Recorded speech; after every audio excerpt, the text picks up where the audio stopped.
Sure. All right. So how can we help you today?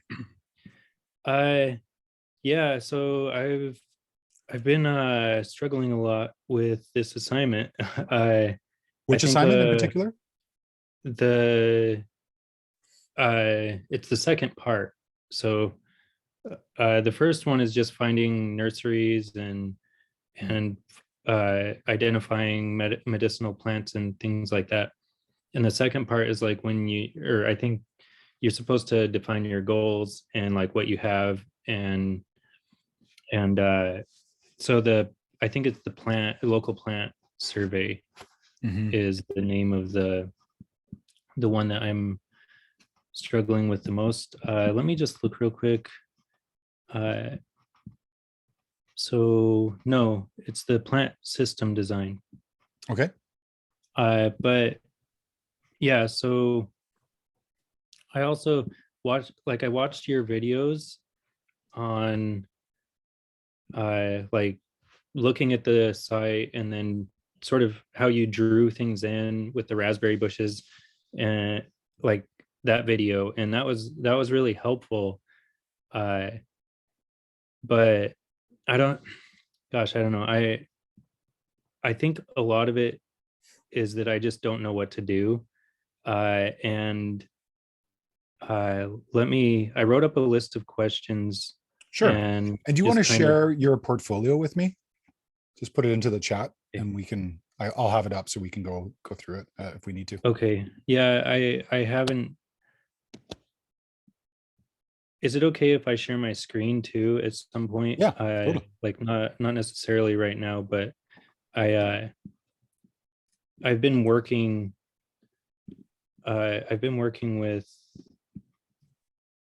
Illustrator, Okay.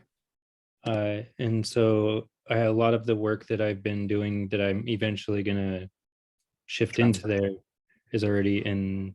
It's not in my spot, but Gotcha. and then also I have my list of questions here. Okay, so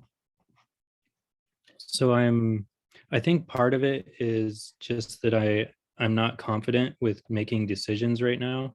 Hmm.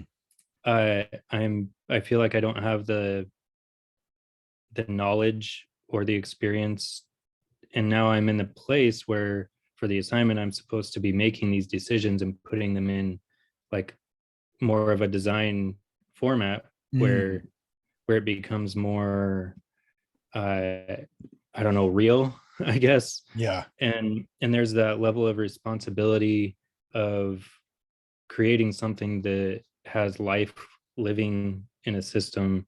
Hmm. And I think part of that is causing me a little bit of fear. Hmm. uh, and then also I've been moving back and forth. I seem to be making decisions with. I'll have an idea to use a certain type of plant, and then I'll end up learning something about the plant or the site that makes me feel like I shouldn't be using that, and then I switch it out with another one. It's like a learning process that I think is really good, but it just seems to be taking up so much time, and so and I don't seem to be getting very far. Sure. uh so I'm just going to look at through this list of questions that I have, and maybe I'll walk through what I have Lenny, I think designed. I'll start with something is that Okay, great. I felt very similar when I began this work because I had zero experience growing before. Hmm. There were lists, there were things I had worked with, but I had no idea. And what you need to realize, one, is that this is a learning environment. This is you playing in a workshop that is completely imaginary and you get to bounce ideas around. And something that I do with a lot of the values-based decision-making students I work with and clients is to realize that get it down, then get it good. And it's a draft until you're dead. Like up until the point that you're no longer able to make decisions, it's always in flux. There's no such thing as a final design. This whole idea of a master plan Yeah.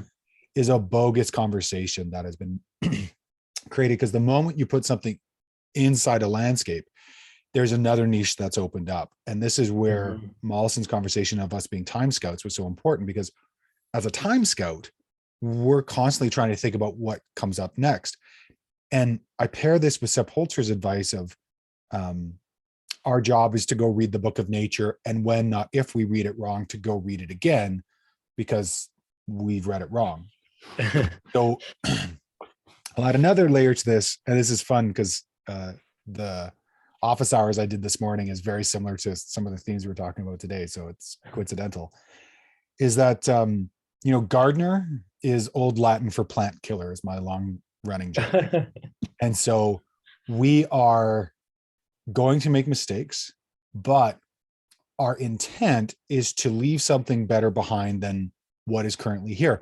And inherent to what we do is to create more life, right? Like the moment you say, I'm going to catch and store water, and I'm just that, wherever there's Yeah. water, there's life. So the moment you create a rough and loose structure, be it a hugelkultur or a swale or whatever, the moment you do that, you're going to create life. And from that point on, it's, oh, interesting. What kind of life, what kind of niches are we making? And are they meeting the goals of the clients, the regional context, all the rest of it? So you're Okay. having, I think, a really phenomenal response for somebody that's conscientious about what they're going to do.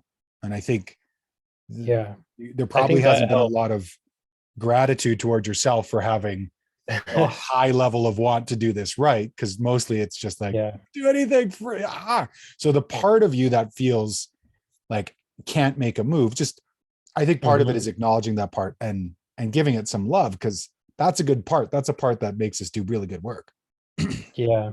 I think the one thing you said there really, I, I think it will help.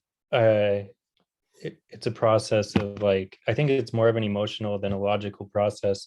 But one thing you just said is that like when I start to direct water or any kind of system that I'm working with here, uh, it's going to increase the life. Like there's a incredibly small chance that what I do to the site will make the life worse Yeah. than it already is. Yeah. And so like that really helps me, knowing that it will be a success, really, kind of no matter what I do.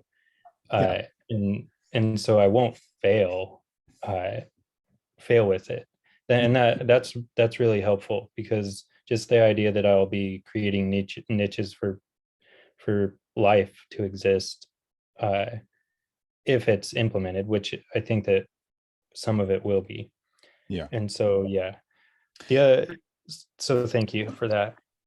The other Uh, side of that, which is important, is that there is a burden placed upon us as designers not to make things worse. And so, a yeah, couple of rules of thumb off the top of my head are: don't put water anywhere near a building within 3 meters, 10 feet.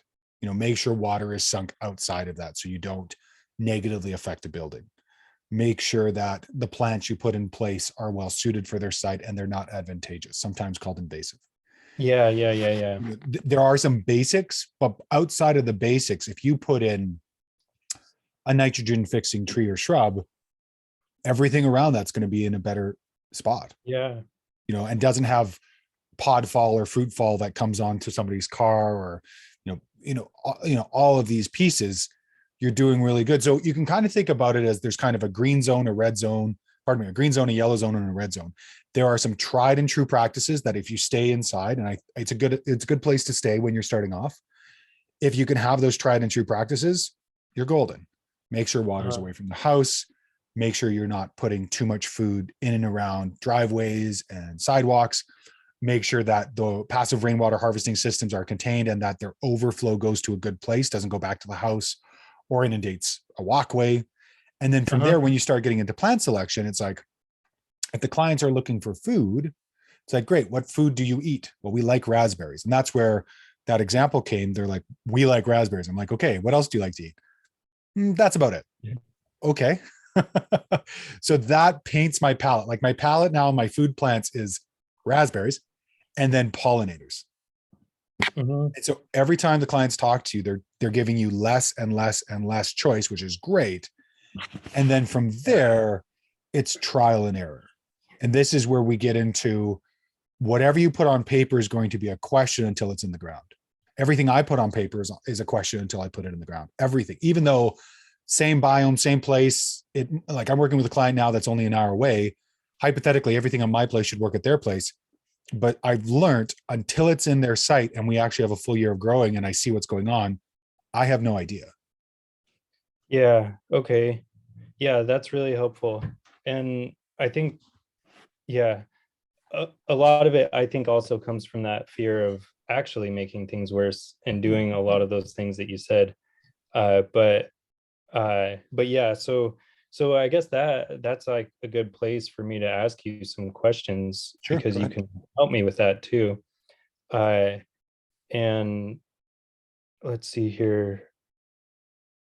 So the main thing that the client wants is some privacy. Oh, I think that you have to enable me to be able to share. Yep. Uh, Okay, you're good to go. let's see. Sorry, I am extraordinarily unorganized right now. Everything is everywhere, so forgive me if you have to see all of my. The many tabs. I've been there, man. It's all good. It's all good. Yeah, so okay, so there's these are the areas or the locations of interest on my site. Here's the east yard, and the privacy barrier the client wants is going to be on this edge here. Sure. And so what I did is I kind of made a close up of that here. Great. Uh, this view here is right here, and I kind of, oh yeah, I was trying to find out which plants to get, and so that, but that's a whole other thing. Right now, the question, let me just walk through, because here's the, so here's everything with the privacy barrier. I Mhm. don't know exactly what trees or shrubs to use. This one seemed like it was a good choice Yeah. because it doesn't get too big.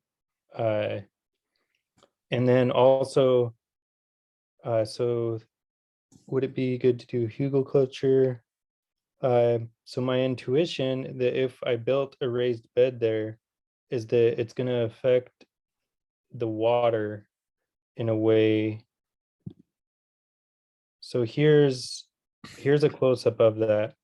And most of the water comes from, sorry, I'm going to move over here to show you where my water ideas are. Great. Uh, so there's a downspout here, and there's a downspout over here. The garage, or and the way that the water flows is kind of southeast, but more east than south. And so it kind of comes down this way. And so I'm thinking that if I built on a mound here, all it would do is it might collect a little from this person's yard, but it would just flow over and across it. And so what I'm thinking is, uh, if I build a mound behind it, kind of shaped like this, that I'll be able to collect water coming down this long valley here, or long little section Side yard. here, side yard, and it'll direct it up into this area so that these trees will get watered. Uh, and this area here down below, so I'm just gonna, for your sake, I'm gonna pull this this over here so that I can show you where the water is coming from. So there's a lot of, or there's the downspout that's here, and or it's actually right up here. This is where the downspout is. But what ends up happening because of the southeast flow of water, it all kind of accumulates in this area during really wet times. And so it can get really wet.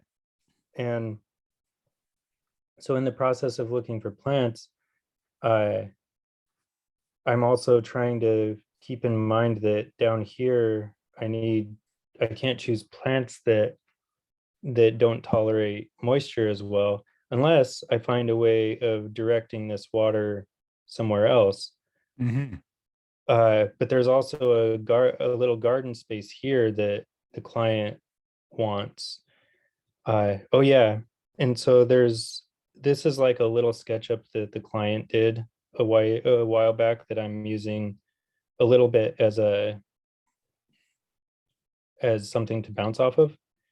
And so there's these here, and like she mentions rosemary, and I'm not sure if that's good for uh that's a better dry plant. Yeah. Am I right? Yeah. Uh and so like maybe it, but then there's also it looks like sun gold and brandywine.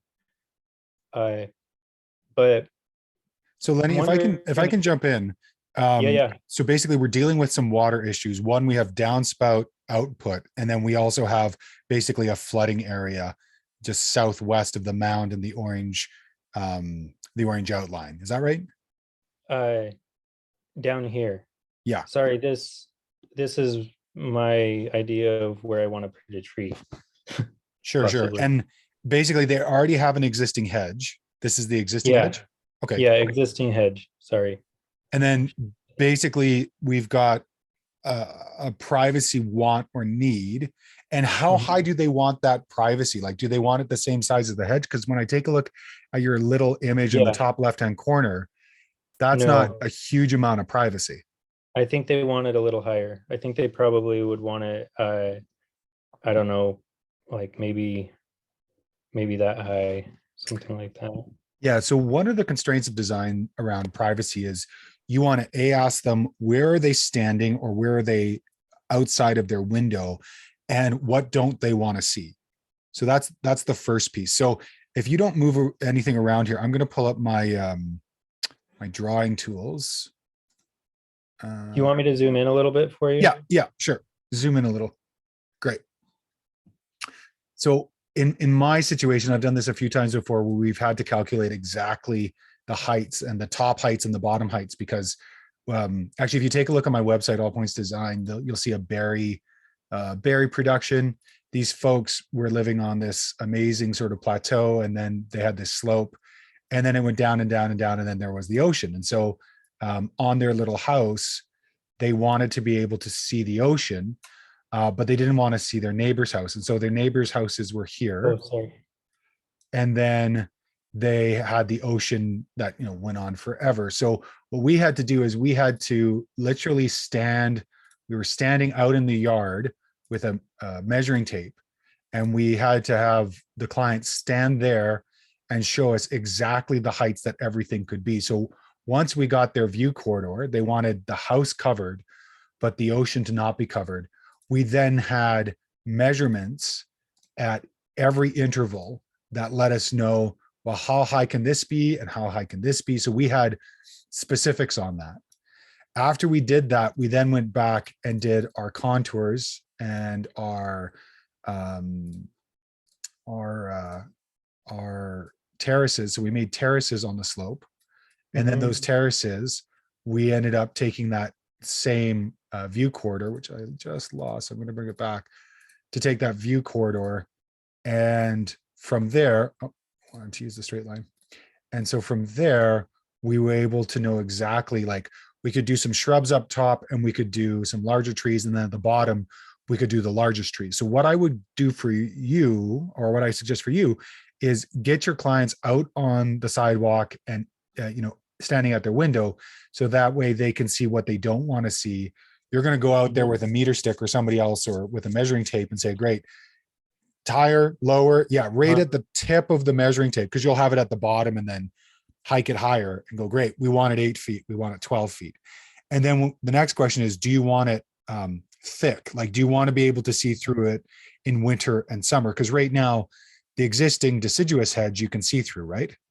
yeah, yeah. I So the think that question, go ahead. so they want it. Uh, they didn't say exactly how tall they wanted it, but they did say that the reason they wanted it was because the the kids in the other yard were kicking their soccer ball over all the time, and so they want it tall enough to be able to block the soccer ball. Okay. And So so, it's actually not a privacy hedge. It's a boundary, right? okay, yeah, yeah. I mean, yeah, I guess so.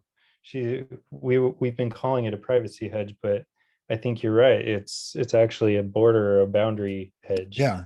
So what you Uh, might actually be better off doing, and you'll have to chat with them about this, but what you might be better off doing is actually affixing a similar metal post to your existing fence and then running mm, netting behind it. So I'm just going to use whatever I think I can get away with here because there's so many ways to do this.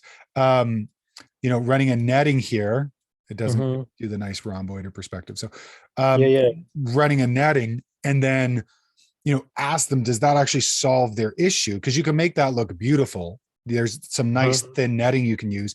And the other nice thing about that is you could run snap peas up the entire thing. And then you would Mhm. have, like, I'm imagining they're not playing soccer in the winter. So you would get the visual and you would get that and you would get some food out of it. And if you wanted, you could then put, subsequent trees in front of it or whatever you Yeah, wanted. But it sounds like they're actually looking for something that's a little bit more, um, it has something to do with the soccer ball than it does anything else. yeah, yeah. It's also been I I think that's a great idea. I will mention that, especially like having the ability to have peas there, like as nitrogen fixers too, Mhm. like close to the, because she does want a mound, uh, like in this area here to to put a tree. And so yeah, yeah, that's a great idea. I so And then secondarily, while this is up, what I might do, and you can do this subsurface, is what I might do is I might run like a big O pipe perforated, so big 3 or big 5 inch big O pipe, and then basically run it like so, and then have an underground connection that goes to that downspout.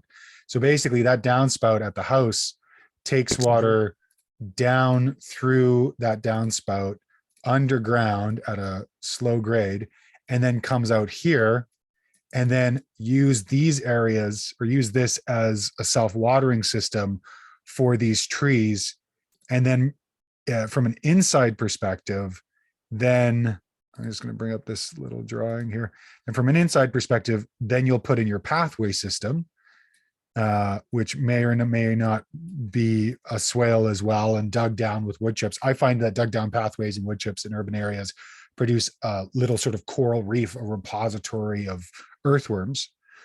But So then this with this water, you can plant whatever you want here. And if they also want to reinforce this hedge and put in something that is a bit more opaque again, they could put in, some kind of screen. Or if they were looking for that tree, I think it was a Kentucky coffee tree, I think I saw there, be a great no, place to put it. that was one of my suggestions. Okay, gotcha. They don't know what tree to use, but I'm open to suggestions for sure. Well, the question is, what's the tree for? Is the tree to create shade and kind of create an umbrella shape that they're going to be under, or is it to, create privacy? Like, why Uh, tree? I I haven't asked. I think she just wants a native tree there. Okay. Uh, she wants to bring. It does. It's native, and so it does say she wants native. Another thing that I think I need to try to work on that's been really difficult for me is communication with the client. Hmm. And she's also my landlord, and so there's there's an added stress for me to try to get it right Yeah. in that sense too. But yeah, just talking about these things. So yeah, asking why, or what does she want the tree to over here to do, Yeah. maybe. Yeah. uh how big of a tree can I go up to, or like how large and that kind of stuff. So yeah, they're, and then uh so but that idea to bring the downspout over here was, I was actually going to ask about that later. So Yeah. that's good to hear that. And maybe my knowledge of how to set up that irrigation, is it an irrigation system basically No, that basically it's a passive overflow. So the way that works is you're taking that downspout, because right now, where does the downspout go? Does it go into storm? it goes, no, it's just in this garden area. It goes into this garden area and then it ends up puddling up Yikes. here and then also flowing down into the yard in No, this area. no bueno. No bueno. No. So if you stay here, I'll draw it out for you. Okay. So yeah, give me a little corner shot. Awesome. So yeah, what I would do in this situation is I would take that downspout. Oop, that's green. I would take that downspout and then I would basically run it underground to here. And then we'd have to take a look at it. You probably want to do this in a pathway system. Then take what's called Big O. So Big O is corrugated pipe and it can be perforated or unperforated. You'll want the perforated and you'll want it to run on a slight slope. So on the left-hand side will be higher and on the right-hand side will be lower. And then similarly, if you take it down this way, this will be higher and lower. And if I do this with arrows, this will make even more sense. So, it's headed this way. And then I'm just going to change the sizing here. And then it heads this way and then heads this way. And what I would probably do is put this directly in my pathway. So the pathway itself, we'll take brown. So the pathway would be like so, and the pathway would be like so. And in cross section, it would look like this, where I'm just going to grab a bigger brush. So if this is, let's say this is our fence. So this is our metal fence right here. So let's call this A to A. So this is, and then let's make our endpoints. Just because it's mouse drawing doesn't mean it has to be incorrect. A to A. So if this is our metal fence, then what, and this is like, we'll call this our grade. So this would be our growing zone. So this is where our plants are going to go, plants. And then this is where our pathway is going to go. And basically pathways for me are always 3 feet in urban environments. If they're going to be main pathways, because we want to wheelbarrow through there just in case. So if this was our pathway, what I would do is I would come in and in the center spot here, I would dig out. Let me just grab. I would dig this out to yay side. I would put the Big O pipe like so. So that's this pipe here. Put this Big O pipe in here and then do a pretty generous dump of wood chips over top. And I would mound it up because it's going to settle. So you'd mound knowing that eventually it's going to come back to grade. And basically what can happen is as this water is coming down through this downspout, so it's coming down this way, it's coming through here and basically the water is coming out here. And when the roots of these plants are starting to grow up, even if they're, probably less the peas if the peas are here, but if you do have a central plant, and if it's only like sweet peas or snap peas or whatever, just for flowers, that's great. But basically these roots will find this water source. You'll have to supplemental irrigate for maybe first year or 2 or 3. But after that, and even in year 1, we had a project, you can find it on my website. It was the Galliano Conservancy Association, and we did a full planting that only had hugelkulturs to rely upon during their 3-month drought, and all the trees made it. Almost none of the younger plants made it. The annuals made it because they needed more watering. But then I would continue this down here, and this will help to feed this hedge. But ultimately, I would ask them if they wanted something that's a bit more deciduous to give them even more privacy, because you could create a really cool little oasis in the front yard where you could almost create a place where they could hang out and kind of forget that they're in the Mhm. city. But then this water won't pool. Oh, I should use below. It Yeah. won't pool here, and then it won't pool down here, because basically you've taken all this roof water, which is ostensibly half the roof, and Hmm. actually put it into productive use.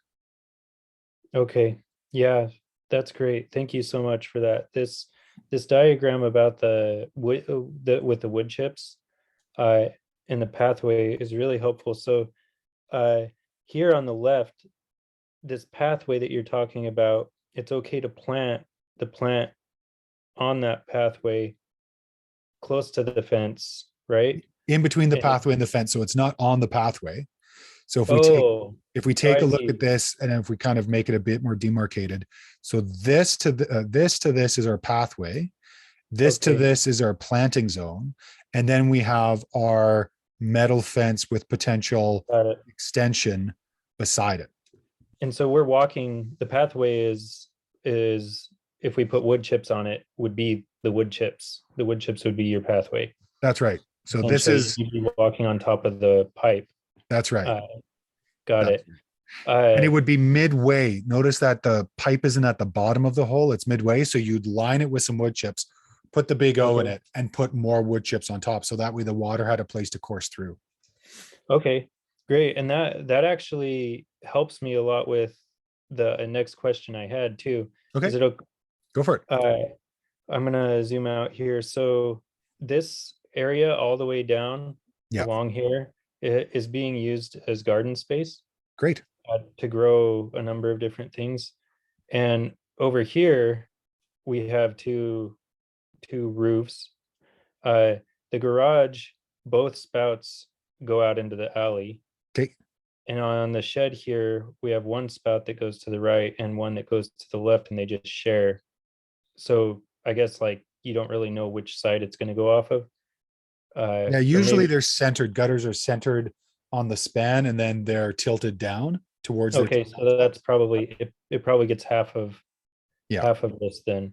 yeah. Uh, and I'm wondering if we alter that so that the gutters this this can lead up here to this spot. Maybe we do something similar where we Hmm, just bring that pipe all the way down. sure. Uh, and if that happened, it wouldn't get too much water over here, would it? No, not necessarily. It all depends on what you're planting. And there's two other things. So downspouts, the gutter and the piping is sized for water volume and flow. And so if you took an entire roof and did it to one downspout as opposed to two or three, chances are you would have to increase the diameter of the gutter and increase Okay. the diameter of the downspout. And if you look at downspout pipe sizing charts, you can find them pretty much anywhere. You'll get a good sense of that. Or even if you called a local gutter company and say, "Hey, I'm thinking of doing this. What would I have to increase the sizing to?" Because what you don't want is for the acceptance of the gutter and the downspout to be smaller than the total Hmm. record event. So that way, if that water did sheet off, it would then back up the pipe and you would have water coming up and over the gutter, because that's why the gutters are there, is to move water away so that way you can be around the Yeah. house. Okay. That's a first cautionary concern, but you could absolutely do it. You'd basically want to run the calculations of what you'd be taking, what this sizing of area is. And so if it's pathway and garden, you would get a total amount of that pathway and garden. You would get the water holding capacity of that Mhm. and then see Yeah. what that could accept. So yeah, there's also this garden up here doesn't have a pathway. I'm realizing that that could be a problem too. So this is concrete here. Yeah. And so this was one of my other questions is how could I direct the water down? This is only like a, I don't know, 2.5 or 3 feet Right. wide. Sure. And this is concrete. The concrete ends here and the rest of it is lawn. Uh, and so I was thinking of, I was thinking that maybe there's some way to build a to raise the level down here a little bit so that it just captures and keeps it above this line all the way down. But Yeah. Yeah. yeah, what If you zoom out to show, yeah, a little bit more, and then give me a, yeah, perfect, right there. So what I might do with something like this is, if I took this downspout here, what I might do is run it alongside, or I might run it center on, oh, came all the way back. Oh, that's interesting. I didn't know that happens. I might run it center. And then once we get to a pathway system, which I always recommend, because it's really important to have those pathways in there. So this might be a pathway that actually runs the entire length, and then, you know, runs the length here. And then what I might do is I might jog it in. So the only thing you have to think about is, when you're putting these into actual garden space, is that you'll want to use the big O that comes with a sock. So basically it's got a mesh around it, so that way roots can't get into the piping and then gum up the work, so to speak. So I would probably do something like this, go all the way down, that terminates, this comes in, then comes round, then comes down. And then basically in this area, you know, you can plant what you will in both areas, but you could probably support some more trees. But this is the north side, right? Yeah. So yeah, oh yeah. you'd have to think a little bit about what they want to eat and what they want there. But that would be one way to use the water positively, and do it in a passive harvesting way, and increase the water holding capacity, and increase the carbon in your soil. Okay. Yeah, I like the way that this looks. I wonder if they'll be up for doing something like that. Uh, okay, yeah, that's great. Oops. No worries, So I'll take it off. so I have another question about a different area, but Sure. this has really been helpful. I'm going to come back to this too. Are Okay, you good. are you going to be putting this on your YouTube thing? Because Yeah, if you're open to it, I would. And if not, we can just keep it private and you can use it. okay, for now, yeah, I'm maybe just keep it private for now for the next few days. But Sure. I'll put it onto anyways, YouTube, and I'll put it unlisted so you can watch it at your leisure. okay, thank you. So I'll come back to that and revisit that, but I wanted to talk about I Hey, Lenny, can you wanted zoom to in on the locations of interest? I just have a suggestion for you that might make it easier to read. So what, yeah, perfect. There we go. So you, down below, I think you've got microclimate and other things there. I think what I would also do is, I would, instead of kind of making up all these areas that are kind of big, and they're big blocks that you don't necessarily yeah. um, uh, understand or see, what I might do is I might put it below, just so that way as another layer. So like, do a red layer there, do a blue layer here, just to really like clean up what we're looking at. So that way it doesn't, you know, create Oh, too much okay. going on. Do you know what I mean? Yeah. Yeah. The like I thought about doing that, and then I get to this spot. I guess I could just do a green and a Yeah. purple on top of each other down Yeah, below. totally. And remember that cross sections are only through what is crossed. So even adding in these water sections, you know, if you're doing a Oh cross yeah. section like this, it's a little bit out of scope. Okay. All right. Yeah.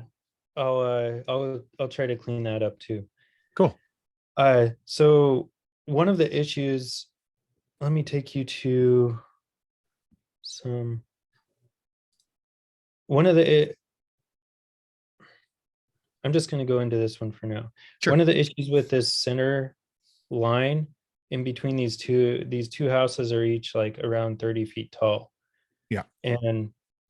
And so in fact, I guess I can look at this as well. Or I'm going to look at this one. So what ends up happening is the wind comes in And and tunnels. it falls down here. I believe this is what happens. It falls down here, gets stuck between these two, gets really, really strong down in this area Yeah. here. You've There's created a wind nothing. corridor. And then it hits these trees. Last year and the year before, there were, or the year before last, there were two more of these trees here. And each year, one of them has died away. and this one's not looking too good. Right. And I think I'm guessing that it's mostly because of the wind. I think in the summertime, the wind comes in and dries up this clay-like soil here, Yeah. and they can't grow at all. Yeah. Massive And desiccation. yeah, and so I that was one of the things I wanted to do was to try to build a. I feel like this area right here, which currently has strawberries and lemon balm in it, could be a good spot to put maybe a larger tree. Uh, because that would be right here. If we had a tree that was maybe this big, would that prevent the wind from going in there? It would help. So I'm currently looking at slide 13 on your portfolio, and it's got a good panorama of that area. And so maybe what I'll do is actually if you want to stop share, I'll share, Okay. and then I can show you what I'm looking at. Just give me one sec.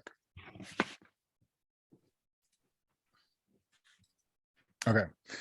So yeah, likely the wind is coming westerly. It's coming down here. It's tunneling, desiccating, creating quite a bit of desiccation and basically issue. So we've got a little shrub here, and then we've got a little sort of trellis, and then we have another. This is the planting of the lemon balm, you were saying? No, the lemon balm's to your left. It's the shrub, Oh, it actually. is. Okay, great. Awesome. And then in front of the shrub, there's maybe like a foot or two of strawberry, small strawberry that's a little closer, that's not in the picture. Gotcha. And is this a little evergreen that they're trying to grow? No, that's kale. That's kale. Okay, cool. Jurassic kale. It can look like anything from far away. Yeah. So what I would imagine that would be at least worth an experiment is, yeah, taking a look at what a tree back here might do. The only problem is that this corridor is not completely on their side. So if they put a tree here, there is still the corridor that's north of this on the neighbor's property that they don't have the ability to design around, and looks like generally is just a walkway. So it doesn't mean that the wind won't just bypass it and they actually even become more concentrated. Mhm. The one thing that might happen if you use some more fast growing trees is you might find that you can start to divert that a little bit more, but ultimately this may be a mute conversation, because end of the day, what are we actually doing on the north side of the house anyways? Right? It's such a low Mhm. priority growing space that really, getting anything that grows on that north side that can work it out. Putting In the put, in the putting conifers on the summer, north side of the trees. in the summer, it does it gets light all the time in the summer there. Sure. Uh, but yeah, it completely goes away in the winter.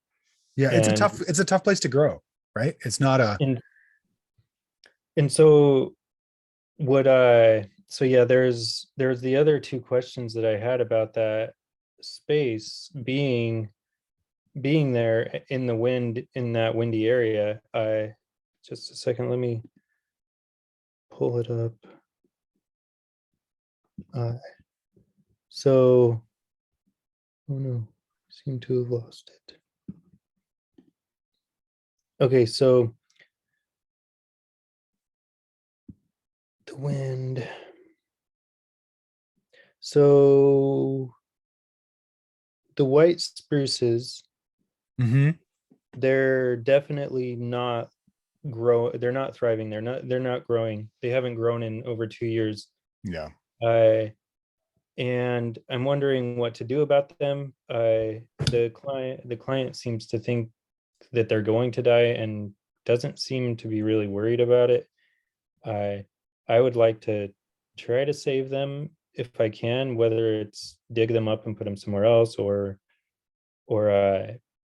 find some way to allow them to survive the wind in Mhm. that area. And also, I was wondering if we did remove them, if they did die out, would would it just kind of be like a domino effect where the spruce dies, the next spruce dies, and then there's a Japanese maple next to them, Mm, and then that tree dies, and then eventually the privacy barriers up north, or I mean further east, yeah. are going to get the wind? If it's a wind related conversation, you're absolutely right. There will be a domino effect. Um, were the white pine or white spruce or white pine? Sorry, White spruce. were the white spruce planted recently? No, I think they were planted like maybe 6 years ago or something. 6 years Uh, ago. Okay.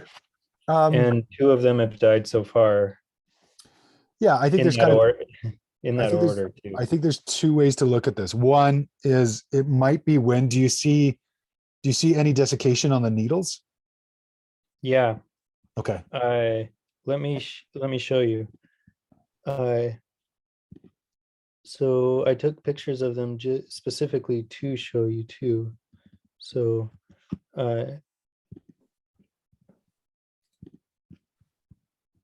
uh,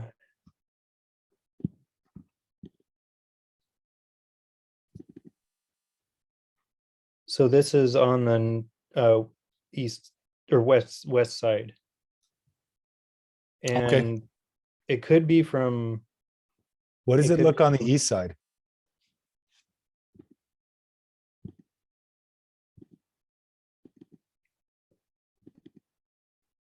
so Fall. it's a little bit bad on the east side too. Yeah, I would be But surprised if it is wind. you Have would be you? surprised. I wouldn't be surprised if it is. On that north side, when you're walking through it, do you feel the wind coming through that little corridor? Oh yeah, yeah. Okay. Uh, and also I wanted to share with you this because I'm actually confused about it, and you might know what it is. But my guess is that it's a wind pattern. Where is it? Uh, sorry. I I'm sure there's a easier way to do this, but is it this one? No, it's not that one. It's not this one.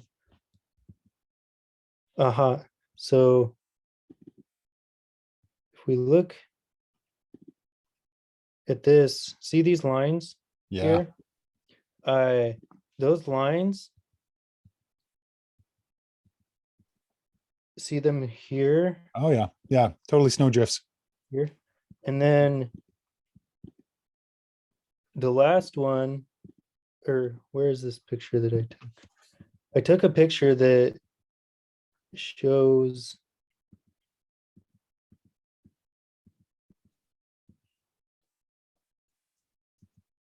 maybe I didn't. Oh yeah, here, this one. So the snow on the concrete is probably around 6 inches deep right now. And this here is grass in the center here. And so on the standing ground where it's not, where I don't think it's as windy, in front of the garage and on the concrete up further to the east, the snow is probably around almost 5 or 6 inches deep. And here it's already to the grass. And I can see these little lines. I don't know if maybe I can annotate. You No, I can see probably, them. yeah, like they're like going like this kind of. And then there's also these ones on this side. Well, And and so, being north of the house, you would be away from sun, so the melt should be quite a bit less. So to see that it's almost grass is one of two things. Either they're using this pathway, but I don't see any foot nope, marks. no So then it footmark. is wind. Yeah, great confirmation. Okay. So yeah, I yeah, sorry, did what would you suggest I do about that? I was gonna try to or think about putting a tree up there, but now that you mention it, uh there's that issue of oops, I'm still in annotate of maybe even causing it to get worse if it squeezes between the tree and the house or the other No, house. I think the way it'll work is you'll create more turbulence and it won't have a chance to run up. So the problem with wind is just like water, it channelizes. So as wind comes into a tight area, it gets faster and faster. Same thing with water. So the more interruptions you put into its pathway, by the way, great photos, like great detective work. Oh, thank you. Yeah, man, like that's the detail you're looking for. But like the more the more interruptions you put it along the chain, the more chance that wind will have to tumble and break up. It just means that that first tree will get the brunt of it. But the nice thing is that if it's before the funnel, so basically you've got, the neighbor's house looks like extends a little bit more and their house is like this. So when it's coming in from that western side, if you can have these little interruptions in between it, I think it's phenomenal. I think you're going to be able to interrupt that wind flow. And then the other thing I would do is does the grass go right up to the trunks of the white spruce? No, there's a garden area Okay, right so it is a before it. bed. But it's in front of it. So you have the fence. So if you're looking at it from the east or the west, you have the fence, you have the tree and the garden area, and then you have the grass. Gotcha. So the Gotcha. grass is right up next to it, but from the front. Yeah, so grass is allelopathic to most trees. So Okay. putting in a pathway would help. Yeah. And the other thing is I would work with using and finding or suggesting, like this is the thing. You are in this moment an advantageous designer trying to find somebody who will entertain you taking this class and making a design. So you can only give them all the suggestions you can, and they can do with whatever they want with them. It's one of those things you have to keep in mind. So if it were I and it was a design I took on, I would look at putting a pathway in. I would look at working with aerated compost extracts and teas to basically increase the organics, the biologicals within that soil food web applied to the base of the trees, seeing if there's a local food web practitioner with a microscope that can do the pre-analysis of that soil and then help you either formulate a compost to create what you need for that, or if they do it themselves. But those are the steps that I would write out for them as a phasing plan. Like I would do this, then I would do this, then I would do this.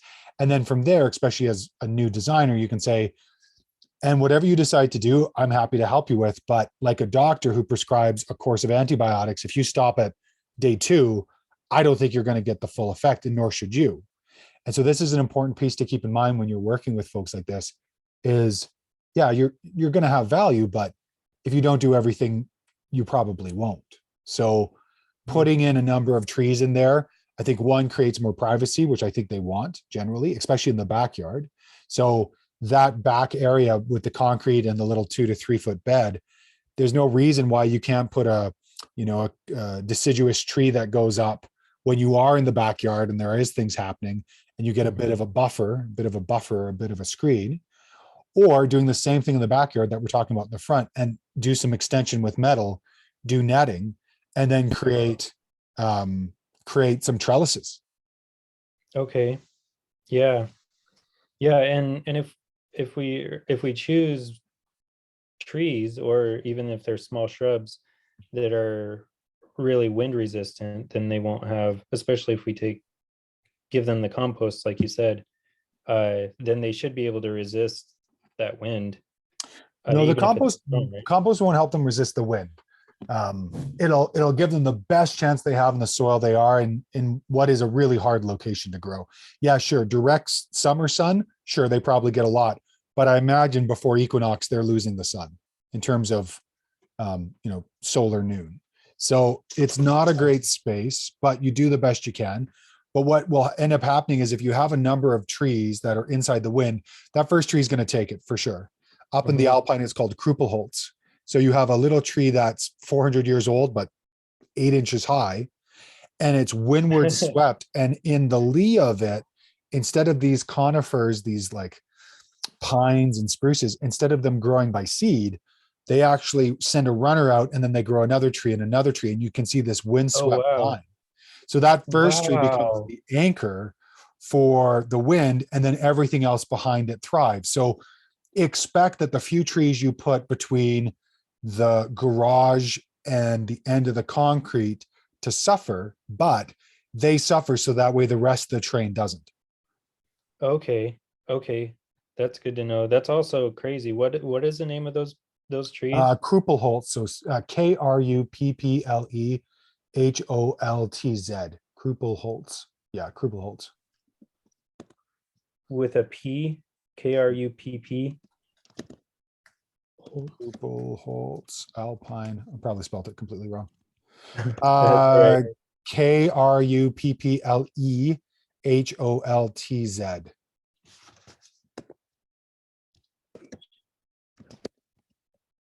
Yeah, Kruppelholtz Alpine. Yeah, Kruppelholtz alpine or Kruppelholtz trees. Yeah. Sometimes it's called Krumholtz as well. Okay. So That's what I got. That's yeah, what I saw when I looked it up. But uh cool. Thanks for sharing that. I love hearing those things that just like I never, so they basically act like vines or like sugar cane or like blackberries where they'll grow they into the don't tip dirt. layer. No, they don't tip layer. Oh, But what they're doing is they're sending out a runner, a root underground from their main root support, oh, coming out and coming back up. It's kind of like like aspen, how you can get complete aspen groves, but they're actually one plant. It's actually the okay. exact same So plant. it's a There's actually colony. no distinction between individuals.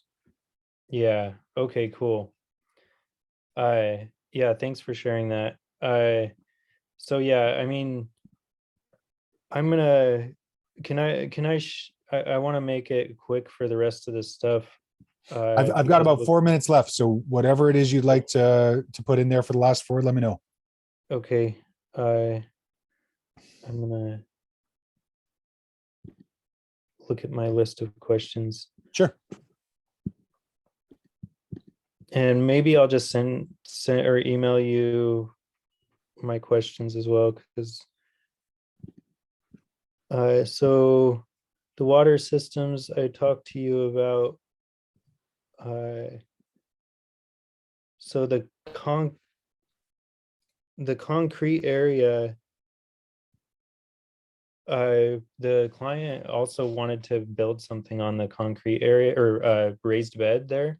Mm. Uh, and I'm wondering if that could be something we could also use as a way to try to either break the wind but then also the, I'm not sure like if, I just don't know what to do there. Like, is a raised bed even possible? Is it gonna damage the concrete? Yeah. I So if you take a Too look at my closer. if you take a look at my YouTube page, there's a couple of Wicking Bed videos, and the one will be with Taylor Krawcheck of Hatchet and Seed Contracting. So what Taylor does is he uses galvanized watering troughs. So these are galvanized steel watering troughs, and they're the ones that are circular. So they've got like a little they've got like a little circle at the end, little half circle, and then they come up and they're already a pre-existing bed, really, when you take a look at it. Oh, okay. Yeah. And the nice thing about them is that you can turn them into what's called a wicking bed.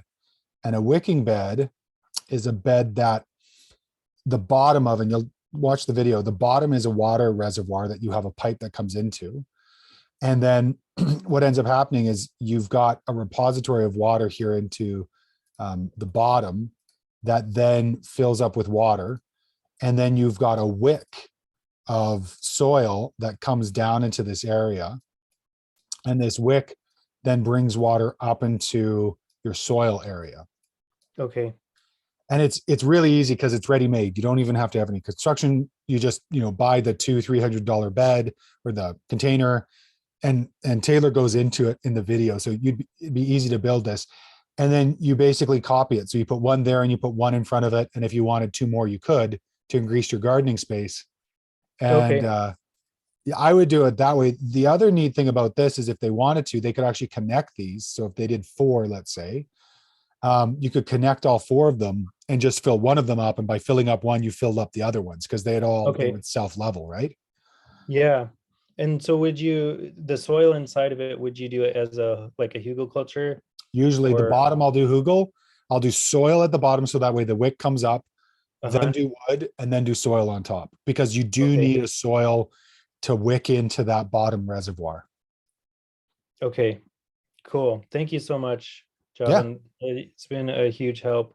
Is it is it okay if I take a little while to finish up my I still need to finish up my that last assignment, sure. and this is going to help me do it a lot. So it might be a few days still.